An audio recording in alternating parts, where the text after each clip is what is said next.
Hi, this was Mark Pizzacalla and welcome to 3 Minutes with Mark. Now, pandemic aside, what I wanted to do today was to get back to some basic tax matters.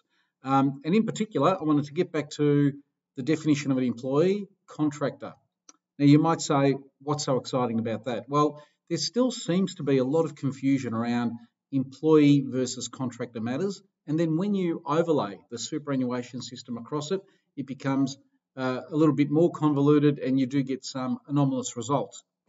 Now, the case that I want to talk about today is Dental Corporation. It's a recent case and it talks about a dentist who sold his practice to Dental Corporation, but he also had an agreement to perform services for a period of time. Now, the issue became, in relation to that, was whether or not that agreement was an employee-like agreement or whether or not it was some other type of agreement, contractor type agreement. Now, look, when you look at these things, it's not always easy.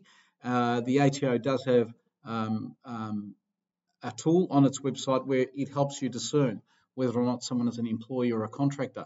Now, in this particular case, it was determined by the trial judge that the person, Dr. Moffet, was not an employee, rather he was there on a different basis. And so it went to the full federal court.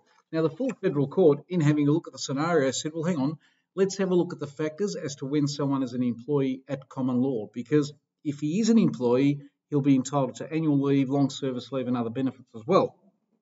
So when they looked through it, they said, well, they looked at his hours and they said, well, he actually worked his own hours. They weren't standard hours that he was working. He wasn't supervised or controlled.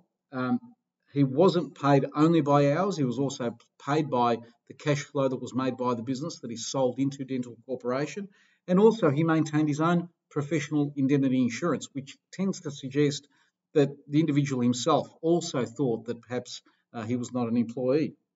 Now, that's all irrelevant, though, when it comes to superannuation. And so when it comes to superannuation, Section 12.3 is what's important, and there's three things that need to be satisfied. You need to have a contract in place. The person must work under the contract, and thirdly, it must be principally for your labour. And all of those boxes were ticked off. So here we have a scenario where, again, it becomes difficult.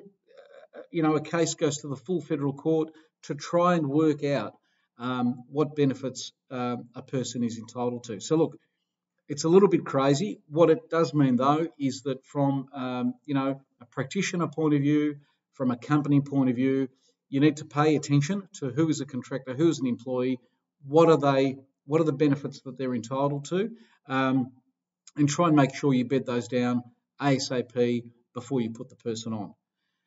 That's it from me. Thanks for tuning in, and I look forward to speaking to you next time.